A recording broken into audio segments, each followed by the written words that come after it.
To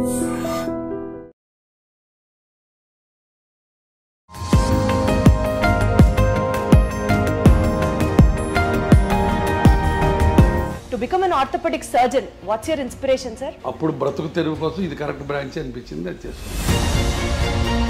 రోజు మొత్తంలో సుమారుగా ఎన్ని సర్జరీస్ చేస్తారు సార్? 20-25 సర్జరీస్.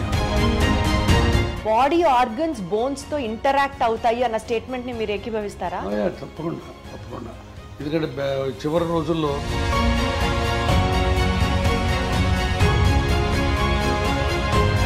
లంగ్ డిసీజెస్ ఉంటే they are more prone to risk of fractures అన్న మాటకి రిలెవెన్స్ ఉందా sir?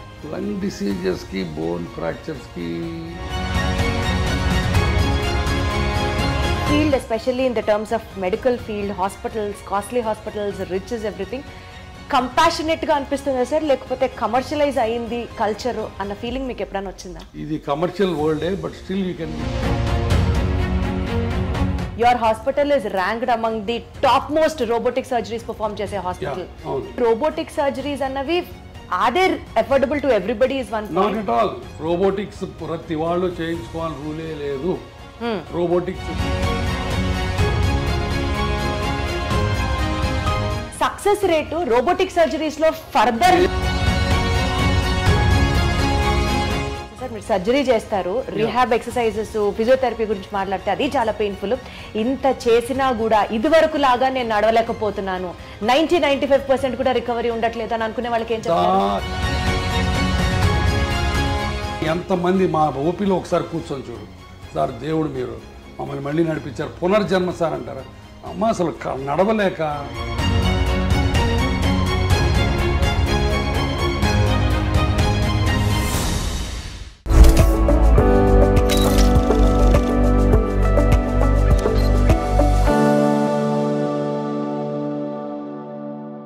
Barely operational needs engineer, BONE.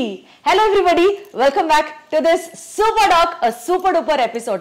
I have with me bone అన్న వెంటనే మనందరికీ చాలా చాలా చాలా దగ్గర మనిషి మన డాక్టర్ గారు అనుకుంటూ మనం అందరం ముందుకు వెళ్ళే డాక్టర్ గురువారెడ్డి గారు ఉన్నారు మనతో. సార్ నమస్తే. నమస్తే అమ్మా. ఎలా ఉన్నారు సార్?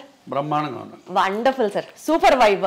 సార్ ది సూపర్ డాక్టర్లో బేసికల్గా మీ గురించి మాట్లాడడంతో పాటు ఇప్పటి వరకు మీరు చేసిన అన్ని అచీవ్మెంట్స్ షేర్ చేసుకుంటూ ఉంటే ఒక పాయింట్లో ఒక ఇన్స్పిరేషనల్ స్టోరీగా ఉంటుంది. దాంతోపాటు మీ పర్సనల్ ఇన్సైట్స్ కూడా ఇంకాస్త లోతుగా తెలుసుకునే ప్రయత్నం చేద్దాము అన్న ఒక కాన్సెప్ట్తోనే ఈ సూపర్ డాక్ సిరీస్ మీతో చేస్తున్నాం sir. To start with, to become an orthopaedic surgeon, what's your inspiration sir? కరెక్ట్గా చెప్పాలంటే ఇన్స్పిరేషన్ ఏం లేదు, డిస్పరేషన్. అంటే రోడ్డు యాక్సిడెంట్స్ ఉంటాయి కాబట్టి ఇండియాలో ప్రాక్టీస్ కొదవలేదు ఎముకలు ఎరగడానికని ఆ ఉద్దేశంతో ఆర్థోపెడిక్స్ సెలెక్ట్ చేసుకున్నాను నేను. అంతేగాని ఆర్థోపెడిక్స్ ఇన్స్పిరేషన్ వచ్చి ఎవరినో చూసి ఎక్సైట్ అయిపోయి ఎప్పుడు చేయలేదు. అప్పుడు బ్రతుకు తెరువు కోసం ఇది కరెక్ట్ బ్రాంచ్ అనిపించింది, అది చేసుకున్నాను. సార్ ఒకవేళ డాక్టర్ అయ్యి ఉండకపోతే ఏం చేసి ఉంటారు sir? What else career would you choose? Collector కావాలని ఉండేది. Collector? Yeah, I want to become an IAS. But నాకు అన్ఫార్చునేట్గా ప్రాపర్ గైడెన్స్ లేక ఆ డైరెక్షన్లో వెళ్ళలేకపోయాను. లేకపోతే I wanted to be an IAS. రోజు మొత్తంలో సుమారుగా ఎన్ని సర్జరీస్ చేస్తారు సార్? 20-25 సర్జరీస్. సో అన్ని సర్జరీస్ చేసిన తర్వాత టైర్డ్ అయిన తర్వాత what would be your relaxing trend sir? అదే మ్యూజిక్ వినడం, బుక్ చదువుకోవడం, లేకపోతే ఎక్వేరియం ఫిష్ చూడటం. ఫిషెస్ చూస్తే you become happy again sir? Very relax. అదేం థియరీ ఉంది చెప్పండి? ఏం థియరీ ఉంది అంటే ఇన్ బిట్వీన్ ది సర్జరీస్ ఓపీడీలోకి వచ్చి ప్రతి ఓపీలో నాకు ఎక్వేరియం ఉంటుంది. ఏ హాస్పిటల్లో ఎక్కడ కన్సల్టింగ్ రూమ్ అన్నా ఒక ఎక్వేరియం ఉంటుంది. ఆ ఫిష్ అటు ఇటు పోతూ ఉంటే అటు వెనకాల చూస్తూ కూర్చుంటాను నేను. That is the biggest relaxation for me. తర్వాత మ్యూజిక్, రీడింగ్ ఏ బుక్. అసలు మీరు ఏం తింటారు, ఏం తాగుతారు అని ఒక సిరీస్ చేయాలని ఉంది sir. How do you be so active and energetic always? I don't know to be frank. Positive thinking నా ఉద్దేశంలో. ఒక నెగిటివ్ థాట్ కూడా ఉండదు నాకు రోజు మొత్తంలో. సో ఎప్పుడు ఎవరికోళ్ళకి ఏ రకంగా హెల్ప్ చేద్దామా, ఏ రకంగా పాజిటివిటీ తీసుకొద్దామన్న ఉద్దేశం, తపన ఉంటుంది దాంట్లో. I think that is the. కానీ జనం కూడా దాన్ని పాజిటివ్గా అందరూ తీసుకోవాలి అని ఉండదు కదా. అది కదా, వాళ్ళు పట్టించుకుపోయినా నేను పాజిటివ్గా ఉండటమే పాజిటివిటీ. అది నా పాజిటివిటీ ఎదుటి వాళ్ళ రియాక్షన్ మీద ఆధారపడి ఉండకూడదు. It should come from me and that is absolute, not relative. మీరు పాజిటివ్ ఉంటే నేను పాజిటివ్గా ఉంటాను, మీరు నెగిటివ్ ఉంటే నేను నెగిటివ్ ఉంటాను, అది లేనే లేదు. I want to be positive, I want to be happy. Because life is so small and so short and only once. Life lesson sir ఇదైతే మాత్రం చాలా బ్యూటిఫుల్గా ఉంది సార్. 25 సర్జరీస్ చేసి పేషెంట్స్ని చూసి పుస్తకాలు చదివే టైం ఎక్కడ వస్తుంది సార్? రాత్రి పడుకునేటప్పుడు బెడ్ సైడ్ రీడింగ్ ఒక 1 hour చదువుతాను కంపల్సరీగా, ఆల్మోస్ట్ 1 hour. అంటే హార్డ్లీ మీరు 1 గంట 2 గంటలు పడుకుంటారా సార్? లేదు, 6-7 గంటలు పట్టుకుంటాను. 11కి పడుకుంటాను, మళ్ళీ 5కి లేస్తాను. So 6 hours. తర్వాత కార్లో వెళ్ళేటప్పుడు చదువుతుంటాను book. Okay. So sir one thing, మీ పేషెంట్సే మీ నుంచి ఇది నా అలవాటు అని సర్ప్రైజ్ అయ్యే ఎలిమెంట్ ఏదైనా ఉందా అంటే ఏం చెప్తారు? నా అలవాట రోజుకి ఒక 1/2 కిలో వేరుశనగ పప్పులు తింటాం. నాకు పీనట్స్ అంటే భలే ఇష్టం. వేరుశనగ పప్పులు అవి ఉడకబెట్టి పెడతారు అక్కడ. సో పేషెంట్ మధ్యలో తింటూ ఉంటాను. అదే ఆశ్చర్యంగా ఉండొచ్చు బహుశా, ఇన్ని పప్పులు తింటాడు అయినా అని. సో నాకు తెలిసి సార్ వేరుశనగ పప్పులు తినడం, ఈ అక్వేరియం ని మెయింటైన్ చేయడం అన్నది ప్రాబబ్లీ ఈ విషయం ఎవరికి తెలిసి ఉండకపోవచ్చు. Only after this interview I take the credit. Exactly. Sir one life lesson what medicine has taught you అంటే ఏం చెప్తారు సార్? Do whatever you can do without expecting anything, and then God will give you whatever you deserve.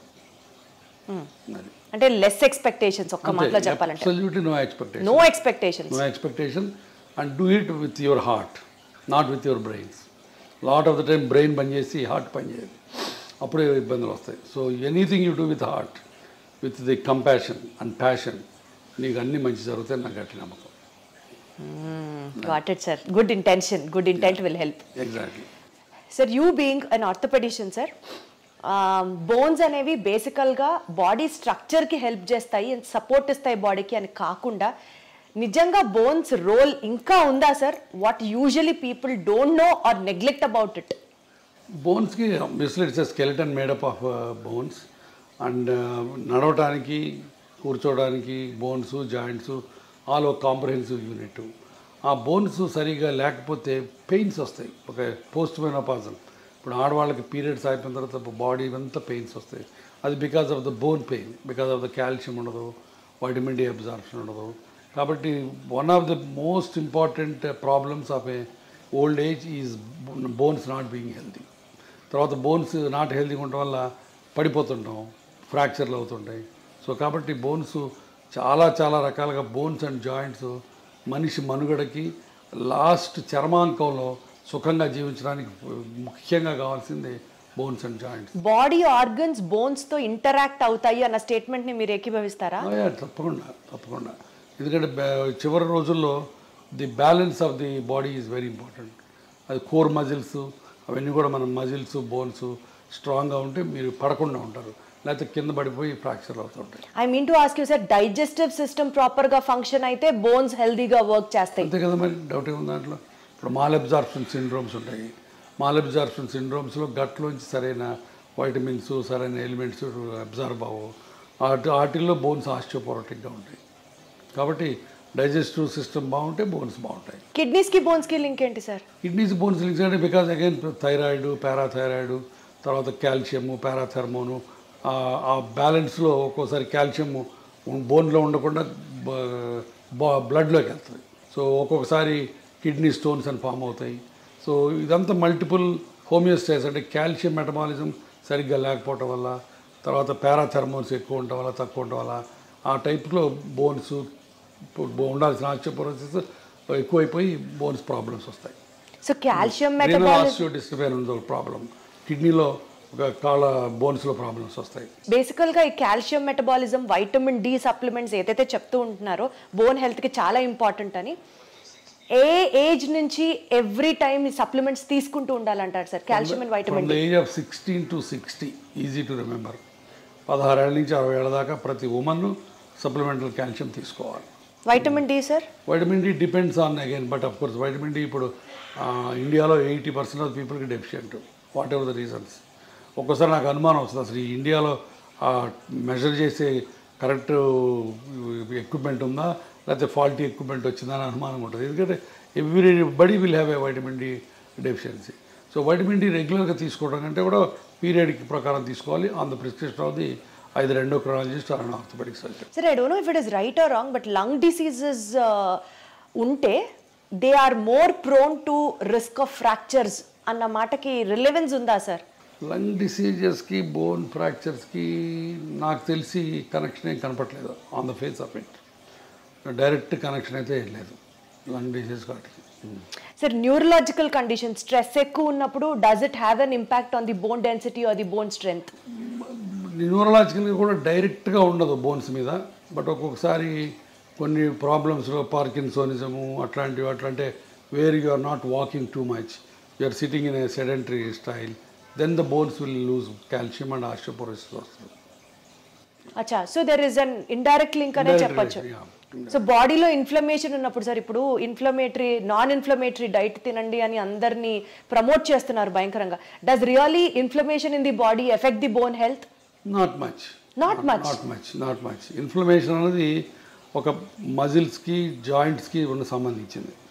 Bone inflammation అనేది జనరల్గా bone ఇన్ఫ్లమేటెడ్గా ఉండదు, but బోన్స్లో ఒక్కొక్కసారి there can be different పెరియాస్టియటిస్ అని, ఆస్టియంకిను పెరియాస్టియం అని ఒక లేయర్ ఉంటుంది, దానికి బోన్కి మధ్య ఉన్న స్వెల్లింగ్స్ ఒక్కోసారి ఎక్కువ అవ్వచ్చు.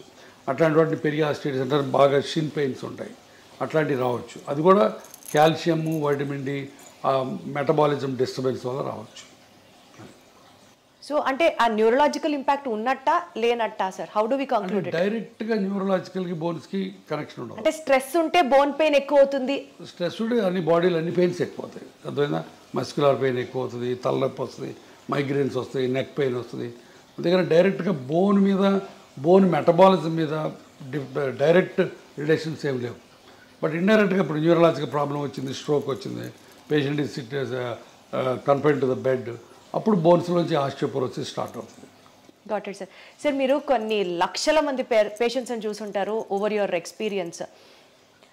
బేసిక్ పాయింట్స్ పేషెంట్స్ ఓవర్లుక్ అయిపోయేది లైఫ్ స్టైల్లో, డెస్పైట్ ఆఫ్ మీరు చాలా వీడియోస్ కూడా చేశారు, సిట్టింగ్ పోస్టర్ దగ్గర నుంచి you have to walk this way, you have to SIT this way అని చాలా చెప్తూనే ఉంటారు. Despite of all your me guidance కాకుండా కూడా పేషెంట్స్ వాళ్ళ లైఫ్ స్టైల్లో ఓవర్లుక్ చేసే పాయింట్స్ ఏంటి సార్? Main posture. మనం ఇందాక కూడా పోస్చరు, మరి నేను చెప్పినట్టు ఇలా స్ట్రైట్గా కూర్చోరు, ఇప్పుడు అందరూ ఇలా వంగి కూర్చుంటారు, వంగి నడుస్తారు. సో పోస్చర్ ఒకటి మెయిన్, బాగా అందరూ నెగ్లెక్ట్ చేసేది posture. Number 2, lack of exercises. అసలు ఎక్సర్సైజులు చిన్న ఎక్సర్సైజెస్ కూడా చేయకుండా సెడెంటరీ లైఫ్ స్టైల్లో కూర్చుంటారు, అది number 2. Number 3, abuse of the joints. ఇప్పుడు కింద కూర్చొని ఇండియన్ టాయిలెట్ లేకపోతే కింద బాచపట్టు వేసి కూర్చుంటే మోకాళ్ళ మీద లోటు పడుతుంది, అది మంచిది కాదు. సో అది తెలియదు చాలామందికి. అట్లానే నడుముకి ముందుకు వంకి కూర్చుంటే నడుము మీద పాడైపోద్ది, అట్లానే మెడ ముందుకు వెళ్తే మెడ పాడైపోద్ది. సో ఇవన్నీ కూడా తెలియక చాలామంది they keep on repeating the mistakes in the daily activities. Sir 10,000 steps నడిస్తే you will be healthy all over అన్నది జనరల్గా చెప్పిన మాట. బట్ హై ఇంటెన్సిటీ ఎక్సర్సైజెస్ చేస్తే మోకాళ్ళు అరిగిపోతాయి, 10,000 అడుగులేస్తే మోకాళ్ళు అరిగిపోతాయి, ఎక్కువ వెయిట్స్ ఎత్తితే స్ట్రెంథనింగ్ ఎక్సర్సైజెస్ చేస్తే మోకాళ్ళు అరిగిపోతాయి. వీటిలో ఏది కరెక్ట్ సార్? చెయ్యాలని కొందరు, చేయకూడదని కొందరు, కరెక్ట్ చెప్పండి సార్. మోకాళ్ళు అరగడానికి మెయిన్ కారణం number 1 age, number 2 weight, number 3 high impact activities, 3. Number 4 accidents. సరే యాక్సిడెంట్ గురించి మనం మాట్లాడుకోవట్లేదు, ఆ ఏజ్ అది తప్పనిసరి. మనం ఏజ్ అవుతుంటే బోన్స్ జాయింట్స్ అరుగుతూ ఉంటాయి. Number 2 weight is the directly proportional or directly damaging to the bone joint health. So అది మన చేతిలో ఉంది. సో కాబట్టి మీరు ఎంత బరువు తగ్గితే మోకాళ్ళకి అంత మంచి పని చేసినట్టు. Number 3 point is abuse of the joints. Abuse అంటే ఫర్ ఎగ్జాంపుల్ మీరు ఇండియన్ టాయిలెట్లో కూర్చున్నారనుకోండి, లేకపోతే నెలకు ఒకసారి తిరుపతి కొండ ఎక్కి దిగారనుకోండి, రోజుకి 200 సార్లు మెట్లు ఎక్కి దిగారనుకోండి, మీ మోకాళ్ళ మీద 4 రెట్లు బరువు పోతుంది. అది బయోమెకానికల్లీ ప్రూవెన్. సో దాంతో మీరు మోకాళ్ళని తొందరగా అరగొట్టుకుంటారు. చాలామంది మా తాతలు మెట్లు ఎక్కేవాళ్ళు, మా తాతలు కింద కూర్చునేవాళ్ళు, వాళ్ళకి లేని ప్రాబ్లం నాకెందుకు వస్తుంది అని చెప్పి నమ్మరు. బట్ తాతలు వేరు, మనం వేరు, వాళ్ళ దేహదారుఢ్యం వేరు, వాళ్ళ బాడీ కాంపోజిషన్ వేరు, వాళ్ళ లైఫ్ స్టైల్ వేరు, వాళ్ళ ఫుడ్ డైటరీ హ్యాబిట్స్ వేరు, మనవి వేరు. మనం డెఫినెట్గా ఇండియన్ టాయిలెట్లో కూర్చున్న మెట్లెక్కి దిగిన 4 రెట్ల బరువు మోకాళ్ళ నుంచి పోద్ది. That is a proven biomechanical thing. So కాబట్టి అది చేయకూడదు. సో అది చాలా చాలా జాగ్రత్తగా చాలా అంటే మెట్లు ఎక్కి దిగకుండా ఎవరికి అసలు ఇంపాసిబుల్ కాబట్టి వీలున్నంత వరకు పాసిబుల్ అంటే వీలున్నంత వరకు. సో అది ఎక్కి దిగాలని రూల్ ఏం లేదు. చాలామందికి ఎక్కి దిగితే మంచిది, హెల్త్ మంచిది అంటారు. సో కొంతమంది అసలు లిఫ్ట్ ప్రిఫర్ చేయరు. My doctor advised me to use only lifts, నేను I don't use the lifts అని చాలామంది అంటారు. That is a wrong concept. ఎందుకంటే ఇప్పుడు కార్డియాలజిస్ట్కి మాకు ఇప్పుడు తగదాలు. కార్డియాలజిస్ట్ ఏమో నడవమంటాడు, మెట్లు ఎక్కమంటాడు, లిఫ్ట్ ఎక్కద్దు అంటాడు. నేనేమో లిఫ్ట్ వాడద్దు, మెట్లు వాడద్దు, లిఫ్ట్ వాడమంటాను. కారణం ఏంటంటే మెట్లు ఎక్కి దిగితే గుండెకి మంచిది, లంగ్స్కి మంచిది, బట్ మోకాళ్ళకి బ్యాడ్ అయిపోద్ది.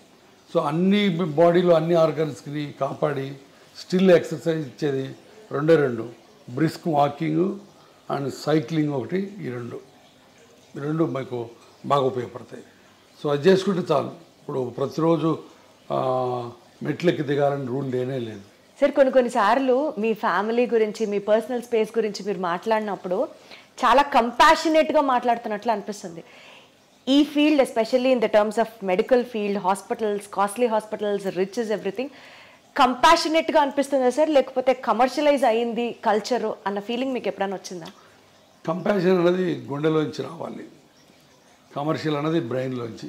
ఇందాక మనం అనుకున్నట్టు ఇది కమర్షియల్ వరల్డే, but still you can be kind, you can be compassionate. That's what it is. ఇప్పుడు మా హాస్పిటల్ ఉంది, మేమే చారిటీ కాదు. We have to run the hospital, we have to earn for the stakeholders, but at the same time we don't need to flee the patient. పేషెంట్ని దోచుకోవాల్సిన పని లేదు, and వాడి రక్తం పీల్చాల్సిన పని లేదు. మేమే కాదు, 90% of the doctors don't do that. But ఆ దురదృష్టవశాత్తు thanks to media, thanks to the people, మేమందరం దొంగలవి, మేమందరం రాబందులవి, మేమందరం బందిపోట్ల కింద చిత్రీకరించబడుతున్నాం. The unfortunate thing they. కాబట్టి కంపాషన్ బేసిక్గా లేకపోతే you are not fit to be a doctor.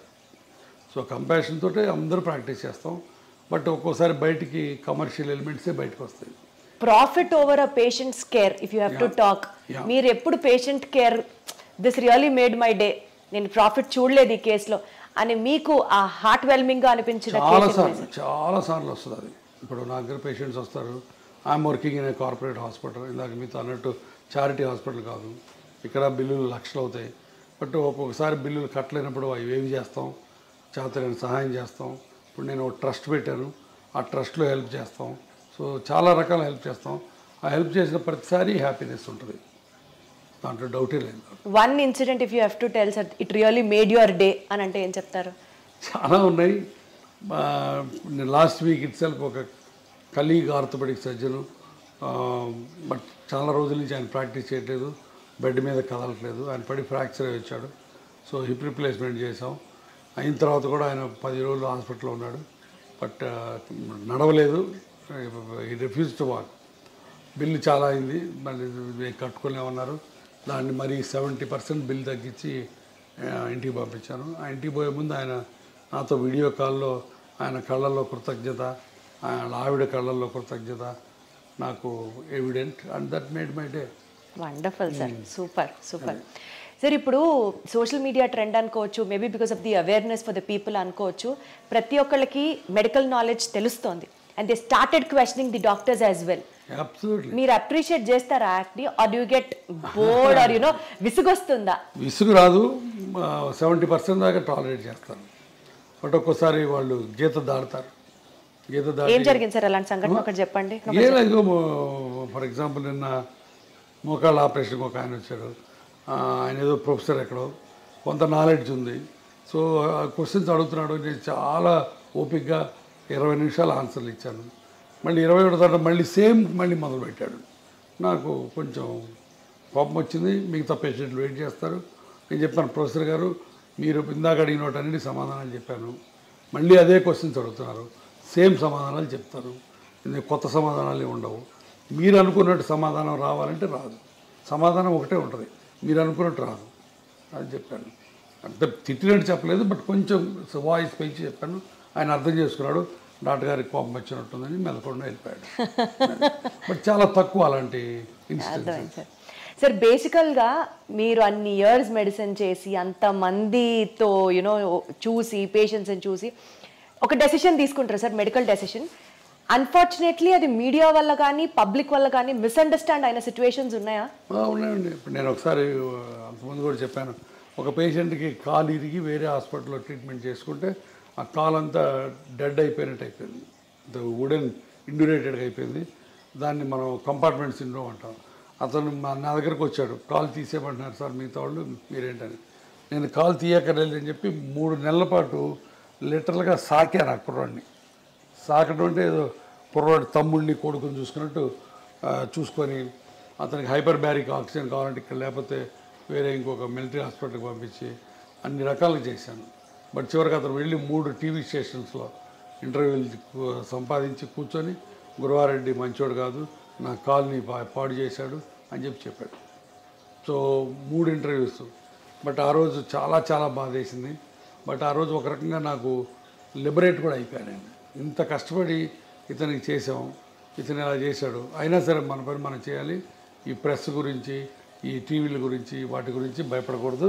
నీ ఆత్మకి నువ్వు గట్టిగా ఉన్నంతకాలం వీటి గురించి భయపడకూడదని ఒక రకమైన తెగింపు, ఒక రకమైన స్వాతంత్రం, ఒక రకమైన లిబర్టీ, ఒక రకమైన ఏమంటుంది దాన్ని కమ్ వాట్ మే అన్న యాటిట్యూడ్ వచ్చింది. సో అది ఒక రకంగా మంచిదైంది నాకు. అంటే సార్ ప్రతి డాక్టర్కి వెనకాల ఇలాంటిది ఒక స్టోరీ ఉంది అనుకుంటే, డాక్టర్ వెనకాల ఉంటాయి. ఒక రిచ్ డాక్టర్ అనుకోండి, సమాజం నుంచి ఒక అన్ఫేర్ క్రిటిసిజం ని ఆల్వేస్ ఇన్వైట్ చేసినట్లుగా ఉంటుందా? ఉంటుంది. సమాజం మమ్మల్ని భూతద్దంలో పెట్టి చూస్తుంది, ప్రతి అడుగుని క్రిటిసైజ్ చేస్తుంది. సో తప్పదు, పార్ట్ ఆఫ్ లైఫ్.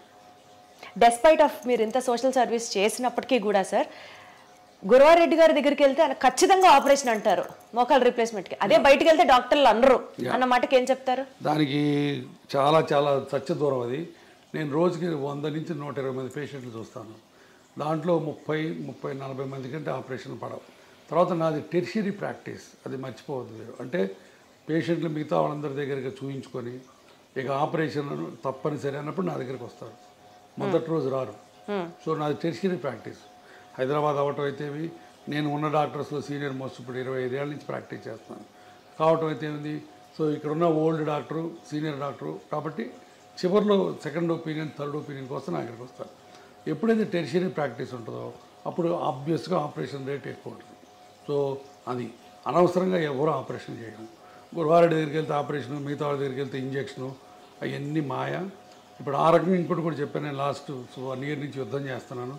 ఇంజక్షన్లు పనికిరాని ఇంజక్షన్లు చేసి పేషెంట్లు మాయ చేసే డాక్టర్లు. ఈ ప్రస్తావన తీసుకొచ్చారు కాబట్టి ఇంకొక పర్సనల్ కామెంట్ కూడా ఉంది సార్. మీరు అగేన్స్ట్ పిఆర్పి ఫర్ ఆర్థరైటిస్ అని చెప్తున్నారు. Exactly against PRP for arthritis. కానీ గురువారెడ్డి గారి హాస్పిటల్లో పిఆర్పి ఇంజక్షన్లు 7,000 నుంచి 8,000 రూపాయలు ఉండే ఇంజక్షన్ 17,000 రూపాయలు ఆయన ఎందుకు ఛార్జ్ చేస్తున్నారు? పిఆర్పి ఇంజక్షన్ కూడా నా హాస్పిటల్లో చేయలేదు ఫర్ ఆర్థరైటిస్. ఎవరైనా వచ్చి ప్రూవ్ చేయమని చెప్తాను. పిఆర్పి ఫర్ స్పోర్ట్స్ ఇంజురీస్కి ఎంతసో 10 అని చెప్పాను ఇందాక. టెండాన్ ఇంజురీస్కి, ఇక్కడ టెన్నిస్ ఎల్బోస్కి ఇస్తే ఇవ్వచ్చు, నేను ఇవ్వను. నా దగ్గర 36 మంది పనిచేస్తారు టీం. స్పోర్ట్స్ మెడిసిన్ వాళ్ళు ఇస్తే ఇవ్వచ్చు. బట్ ఆర్థరైటిస్కి, నీ జాయింట్లో మా దగ్గర పిఆర్పి అనేది ప్రసక్తే రాదు. ఎవరైనా వచ్చి ప్రూవ్ చేయమని చెప్పాను. అర్థమైందా? 3 ఇప్పుడు స్టెమ్ సెల్స్ అని ఇచ్చి 2,80,000 తీసుకునేది మా దగ్గర జరగదు. నేను అగైనెస్ట్ ఏంటంటే PRP in arthritis. Orthopaedic surgeons చాలామంది పిఆర్పీలు టెన్నిస్ ఎల్బోస్కి, యాంకిల్ ఇంజురీస్కి, హీల్ పెయిన్స్కి ఇస్తారు. నాకే రకమైన అభ్యంతరం లేదు. నాకు దాని మీద నేను ఇవ్వను, నేను వాటిని అన్నాను. అది దాని మీద నాకేం లేదు. ఎందుకంటే పీపుల్ అన్ని చోట్ల ఇస్తారు, కొన్ని చోట్ల మంచి రిజల్ట్స్ ఉన్నాయి. దానికి నేను PRP for other conditions work అయినప్పుడు why not for the knee sir? ఆర్థరైటిస్కి లేదు role. That's what I'm saying. There is no evidence at all. Arthritis is a global phenomena. అంటే మొత్తం కార్టిలేజ్ అంతా పాడైపోయింది. ఈ కార్టిలేజ్ అంతా పాడైపోయినప్పుడు దాన్ని మనం ఉద్ధరించి నువ్వు కార్టిలేజ్ పుట్టించరు. అంటే అయిపోయిన కార్టిలేజ్ తిరిగి మళ్ళీ ఫామ్ అవ్వదా సార్? ఇంత మటుకు గ్లోబల్గా కార్టిలేజ్ రీజనరేట్ అన్నది లేదు.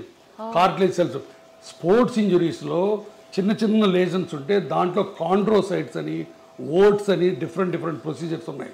అవన్నీ ఉపయోగపడతాయి అక్కడ వరకు. అక్కడ కూడా ఫైబ్రస్ టిష్యూ ఫామ్ అయ్యి కొంతవరకు కార్టిలేజ్ సెల్స్ వస్తాయి.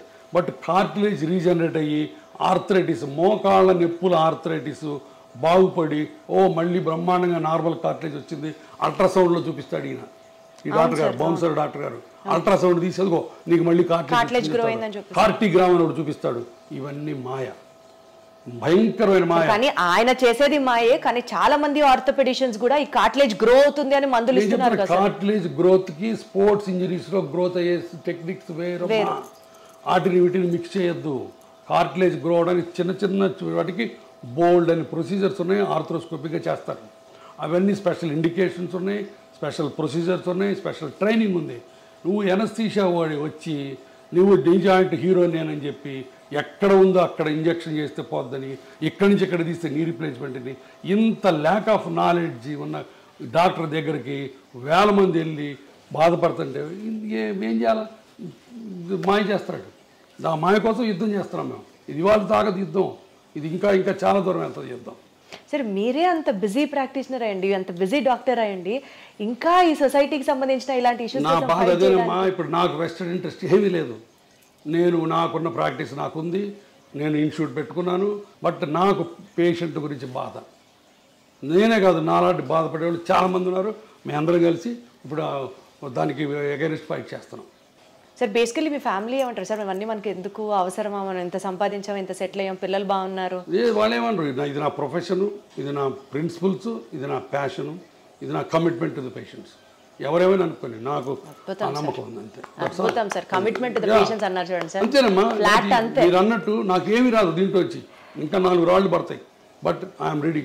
మీరు అన్నట్టు ఎంత బిజీ అయినా సరే నేను దీన్ని పెట్టుకొని నేను ఎన్ని గంటలు దీని మీద కూర్చుంటున్నాను నేను. ఎందుకంటే ఐ వాంట్ టు ఈ దోపిడీ కార్యక్రమం ఆగిపోవాలి. తర్వాత ఇంకోటి, ఇది పెయిన్ క్లినిక్స్ మీద కాదు, అది కూడా చెప్తున్నా.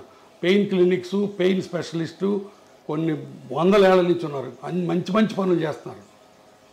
వాళ్ళందరూ ఇప్పుడు spine, cancer pain, chronic pains మీద మేమందరం వాళ్ళకి రిఫర్ చేస్తాం పేషెంట్ని, పెయిన్ క్లినిక్ వాళ్ళకి. అబ్సల్యూట్లీ సార్, నాకు అర్థమవుతుంది సార్. పెయిన్ అన్నారు కాబట్టి కొంచెం పిఆర్పి నుంచి పక్కకి వెళ్తే, ఫిజియోథెరపీ చేసుకోవడం వల్ల early stages maybe around 18 years or 20 years నుంచి ఫిజియోథెరపీ ఎక్సర్సైజ్ స్టార్ట్ చేస్తే బోన్ జాయింట్స్ హెల్దీగా ఉంటాయి, బోన్ జాయింట్ ప్రాబ్లమ్స్ని మనం నివారించవచ్చు అన్న మాట తప్పు. స్లో చేయొచ్చు, ఎక్స్టెండ్ చేయొచ్చు. ఉన్న వాటి అన్నిటిలో ఫిజియోథెరపీ మజిల్స్, బోన్స్ని హెల్దీగా ఉంచుకోవటం తప్ప ఇంకా వేరే ఏమీ లేదు. నేను 2 పాయింట్లు చెప్తాను, గుర్తుపెట్టుకోండి, హైలైట్ చేయండి. మోకాళ్ళు మొదటి నుంచి ఫస్ట్ స్టేజ్ నుంచి ఆపరేషన్ అక్కర్లేదు, లాస్ట్ స్టేజ్లో ఆపరేషన్ అవసరం. ఈ ఫస్ట్ స్టేజ్ నుంచి ట్రీట్మెంటు సింపుల్ మెడిసిన్స్ అంటే ఏంటి?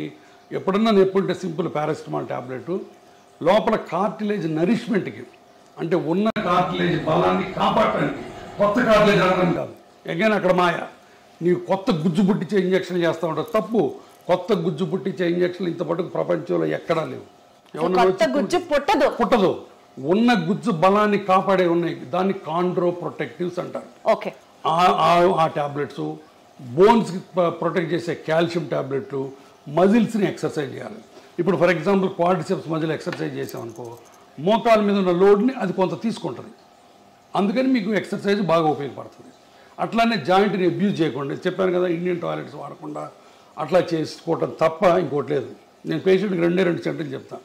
అమ్మ, నేను ఇచ్చిన మందులు, ఎక్సర్సైజులు పని చేసిన నాళ్ళు ఆపరేషన్ అక్కర్లేదు.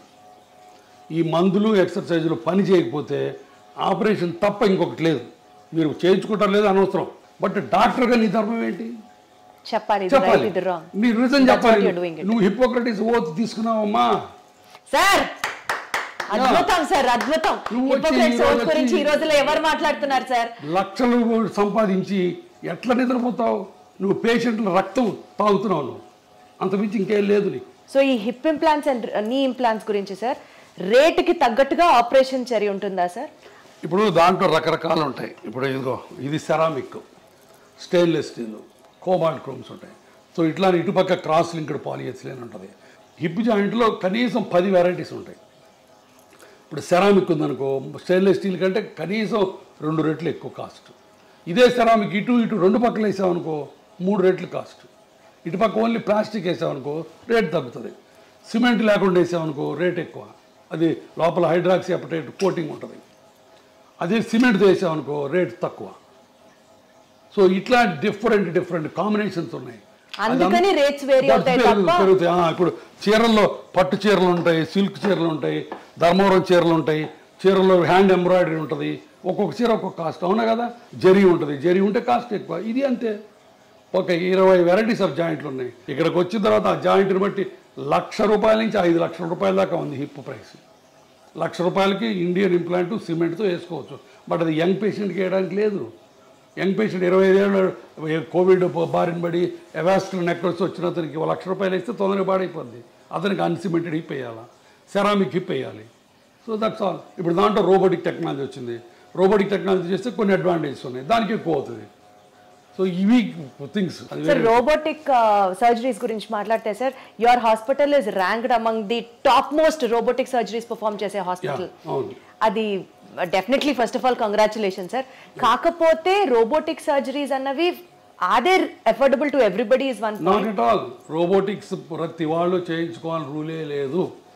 రోబోటిక్స్ చేయాలి, అది చేయకపోతే నీ బతుకు దుర్భరం అన్నమాట అంతకంటే లేదు. ఎప్పుడు చేస్తారు సార్ రోబోటిక్స్? రోబోటిక్స్ వల్ల 2-3 అడ్వాంటేజెస్ ఉన్నాయి, మార్జినల్ అడ్వాంటేజెస్. అది పేషెంట్కి ఎక్స్ప్లెయిన్ చేస్తాం. కొంత ప్రెసిషన్ ఉంటుంది, కొంత post operative pain, immediate post operative pain కొంత తక్కువ ఉంటుంది. ఓన్లీ ఫస్ట్ 2-3 days, తర్వాత మళ్ళీ సేమ్ ఉంటుంది. ఆ ఫస్ట్ 2 days ఎందుకు ఉంటుందంటే సాఫ్ట్ టిష్యూ డిసెక్షన్ తక్కువ ఉంటుంది. తర్వాత ఇప్పుడు అలైన్మెంట్స్ అని డిఫరెంట్ అలైన్మెంట్స్ వచ్చినాయి మోకాళ్ళ ఆపరేషన్లో. ఆ డిఫరెంట్ అలైన్మెంట్ చేయాలంటే రోబోటిక్స్ ద్వారా చేయొచ్చు. ఇవన్నీ కూడా వెరీ సైంటిఫిక్. కానీ రోబోటిక్తోనే చేయాలని రూల్ లేదు. నేను 100 మందికి చేస్తే ఒక 50 మంది రోబోట్ చేయించుకుంటారు, 50 మంది రోబోట్ చేయించుకోరు. బట్ ప్రతి పేషెంట్కి ముందే చెప్తాం రోబోటిక్ వల్ల ఈ ఉపయోగాలు ఉన్నాయి, బట్ ఈ ఉపయోగాల గురించి మీరు డబ్బులు వేస్ట్ చేసుకోవాల్సిన పని లేదని కూడా చెప్తాం. కానీ సార్ ప్రెసిషన్ యాక్యురేట్గా ఉంటుంది, చాలా మినిమల్ ఇన్వేషన్ ఉంటుంది. వీటి గురించి ఇట్లా మాట్లాడితే సక్సెస్ రేటు రోబోటిక్ సర్జరీస్లో ఫర్దర్ ఏమీ లేదు, రెండిటికి ఒకటే. రోబోటిక్ సర్జరీ వల్ల సక్సెస్ రేట్ ఎక్కువ అవుతుందని ఎవ్వరు చెప్పకూడదు. చెబితే అది అబద్ధం. నేను చెప్పను, నేను ఇంతవరకు ఏ పేషెంట్కి చెప్పలా. రోబోటిక్ వల్ల కొంత అడ్వాంటేజెస్ ఉన్నాయని చెప్తాను తప్ప సక్సెస్ రేట్లో ఏ మాత్రం తేడా లేదు. రెండుకి ఒకటే సక్సెస్ రేట్. ఎట్లా జరుగుతున్నాయి సార్? అంటే పేషెంట్స్ యొక్క పర్సెప్షన్ టువర్డ్స్ రోబోటిక్ సర్జరీ ఎట్లా? పేషెంట్స్ వల్ల మా పేషెంట్స్ కూడా ఏంటంటే ఇండియన్ పేషెంట్స్ కూడా ఇప్పుడు వెల్ ఇన్ఫార్మ్డ్. వాళ్ళందరూ వాళ్ళే వచ్చి అడుగుతారు. తర్వాత చాలామంది పేషెంట్లకి వాళ్ళ పిల్లలు అమెరికాలో ఉంటారు. అక్కడ అమెరికాలో ఇది standard of care robotic surgery అన్నది. వాళ్ళు అక్కడి నుంచి చెప్పి మీరు రోబోటిక్ చేయించుకోండి అని చెప్తారు తల్లిదండ్రులకి. వాళ్ళు మమ్మల్ని వచ్చి అడుగుతారు. సో మేము ఆఫర్ చేస్తాం. That's all. అంటే పేషెంట్ సౌలభ్యం కోసం అది కూడా ఇనిషియల్ గా తప్పించి పేషెంట్ని మాయ చేసి పేషెంట్ని అబద్ధాలు చెప్పి రోబోటిక్స్ చేసే ప్రసక్తి లేదు. నెంబర్ 1. నెంబర్ 2, రోబోటిక్స్ చేసి నువ్వు అద్భుతంగా ఉంటావు, ఇంకో 20 ఏళ్ళు ఎక్స్ట్రా ఉంటావు అన్నది అంతకంటే లేదు. రోబోటిక్స్కి ఎక్స్ట్రా సక్సెస్ రేట్ అన్నది అంతకంటే లేదు. నేను క్లియర్గా చెప్తున్నాను 3 విషయాలు. ఏది ఇన్ని 10,000 రోబోటిక్ ఆపరేషన్లు చేసిన తర్వాత కూడా. బట్ రోబోటిక్స్ అనేది ఒక extra technology which will help you in getting a proper outcomes. అది పాయింట్ అక్కడ. అదైనా డిఫికల్ట్ ఆపరేషన్స్ ఉంటాయి. ఒకసారి బాగా అరిగిపోయి మొత్తం దొడ్డికాళ్ళు వస్తారు, స్టేజ్ 4 బాగా అడ్వాన్స్డ్. అట్లాంటి వాటిల్లో రోబోట్ మనకి ఎంతవరకు బోన్ కట్ చేయొచ్చు, ఎంతవరకు సాఫ్ట్ టిష్యూ డిసెక్ట్ చేయాలని కొన్ని మనకి ఇస్తుంది. అట్లాంటి హిప్ రిప్లేస్మెంట్స్లో డిస్ప్లాస్టిక్ హిప్స్ అని ఉంటాయి, అంటే చిన్నప్పటి నుంచి పాడైపోయిన హిప్స్. ఆ హిప్స్లో రోబోట్ ముందే మనకి ఎక్కడ మంచి బోన్ ఉంది, ఈ కప్ ఎక్కడ పెట్టచ్చు అని ముందే మనకి గైడెన్స్ ఇస్తుంది. అట్లాంటి అడ్వాంటేజెస్ ఉన్నాయి. అంతేగాని రోబోటిక్తోనే చేయాలన్నది లేనే లేదు. మళ్ళీ చెప్తున్నాను. అబ్సల్యూట్లీ సార్, నాకు అర్థమైంది sir. To just divert our interview on a lighter note and concluded sir, just I wanted to ask you, ఒక జాయింట్ హెల్త్కి సంబంధించినటువంటి ఒక మీ కోరిక, జనాలు ఈ మిత్తుని నమ్మడం ఆపండ్రా బాబు అని అంటే ఏం చెప్తారు సార్? ఇందాక చెప్పింది మళ్ళీ చెప్తా. నేను అలిసిపోను, ఎన్ని గంటలైనా చెప్తాను. ఇదే నా పేషెంట్లకి నేను చేతులు జోడించి చెప్పేది ఏంటంటే, మీకు మోకాళ్ళ నొప్పులు ఉంటే సింపుల్ మందులు ఎక్సర్సైజులతో గడపండి.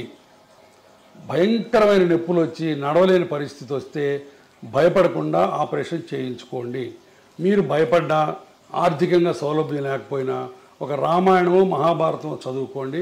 సార్, ఒక్క సూపర్ ఫుడ్ తింటే బోన్స్ అద్భుతంగా ఉంటాయంటే ఏంటి సార్ అది? ఏది లేదు, నాకైనా అబద్ధం. సూపర్ ఫుడ్ ఏమి లేదు, సూపర్ డాక్టర్ లేదు. ఏం తినమంటారు సార్? ఏం తినమంటారు సార్ బోన్స్ హెల్తీగా ఉండాలంటే? Head calcium, healthy milk products చాలు, సింపుల్ మిల్క్ ప్రోడక్ట్స్ తింటే చాలు.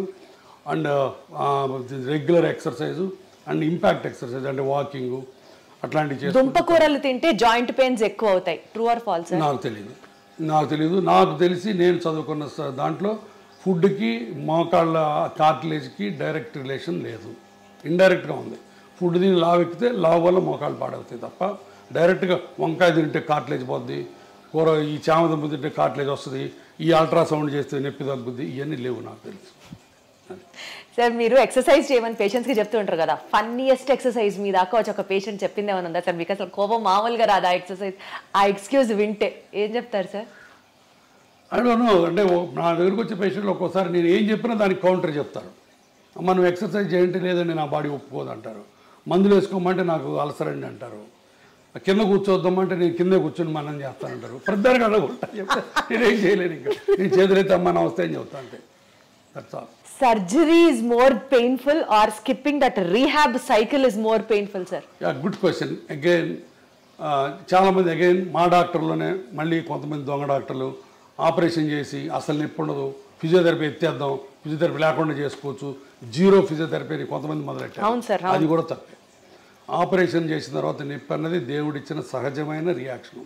కాకపోతే ఇప్పుడు మోడర్న్గా పెయిన్ రెడ్యూసింగ్ టెక్నిక్స్ చాలా వచ్చినాయి. ర్యాపిడ్ రికవరీ ప్రోటోకాల్ అని, మల్టీ మోడల్ ఎనల్జీసియా అని చెప్పి, తర్వాత కంటిన్యూస్ ఎపిడ్యూరల్ పెయిన్ రిలీఫ్ అని, అట్లా చాలా మందులు వచ్చినాయి, చాలా టెక్నిక్స్ వచ్చినాయి ఇమ్మీడియట్ రీహాబిలిటేషన్ వల్ల. వీటి వల్ల కొంత నొప్పి తగ్గుతుంది. తర్వాత నొప్పి అనేదమ్మ మల్టీ ఫ్యాక్టోరియల్, అంటే చాలా ఫ్యాక్టర్స్తో సంబంధించింది. కొంతమంది పేషెంట్లు వెరీ సెన్సిటివ్గా ఉంటారు. అవును సార్. కొంతమంది పేషెంట్లు బిందాస్గా ఉంటారు, అది పేషెంట్ ఫ్యాక్టర్. తర్వాత కొంతమందికి బాగా అరిగిపోయింది అనుకో, ఎక్కువ డిసెక్ట్ చేయాల్సి వస్తుంది, అప్పుడు ఎక్కువ ఇన్ఫ్లమేటరీ సైటోకైన్స్ రిలీజ్ అవుతాయి, వాళ్ళకి ఎక్కువ నొప్పి ఉంటుంది. సో కాబట్టి పెయిన్ లేకుండా ఏ పేషెంట్ ఉండడు. కొంతమంది అదృష్టవంతులు వస్తారు, పెయిన్ ఉండదు వాళ్ళకి, అంటే వాళ్ళ అదృష్టం అంటారు కదా సార్. పెయిన్ సైకోసోమాటిక్ అంటారు కదా. సైకోసోమాటిక్ కాబట్టి నొప్పి అన్నది మల్టీ ఫ్యాక్టరీలు, దానికి చేస్తాం. బట్ రీహాబిలిటేషన్ కూడా పేషెంట్ రిలాక్స్ అయ్యి ఫిజియోథెరపీ చేసినట్టు చేస్తే అంత నొప్పే ఉండదు. సరే ఫిజియోథెరపీ చేసేటప్పుడు ఆ నొప్పి తగ్గడానికి ఏముండదా? ఉన్నాయమ్మా, చాలా ఉన్నాయి. క్రయోథెరపీ అని ఐస్ ప్యాక్స్ పెడతాము. తర్వాత ఇప్పుడు నేను 100 మంది పేషెంట్లు చేస్తే చాలా మంది ఏమనుకుంటారు తెలుసా సార్, మీరు సర్జరీ చేస్తారు, రిహాబ్ ఎక్సర్సైజెస్ ఫిజియోథెరపీ గురించి మాట్లాడితే అది చాలా పెయిన్ఫుల్, ఇంత చేసినా కూడా ఇది వరకు లాగా నేను నడవలేకపోతున్నాను, 90-95% కూడా రికవరీ ఉండట్లేదు అని అనుకునే వాళ్ళకి ఏం చెప్తారు? చాలా చాలా సత్య దూరం ఇది కూడా. మేము చేసే ఆపరేషన్స్లో 1 year తర్వాత, 1 year పడుతుంది కొంతమందికి, 1 year తర్వాత the satisfaction rate in knee replacement properly done and properly explain to the patient psychic కాకుండా పేషెంట్ మామూలు పేషెంట్ అయితే 90% సక్సెస్ రేట్. ఏది పర్సెప్షన్లో 1 yearలో 90% people will be very happy, very happy.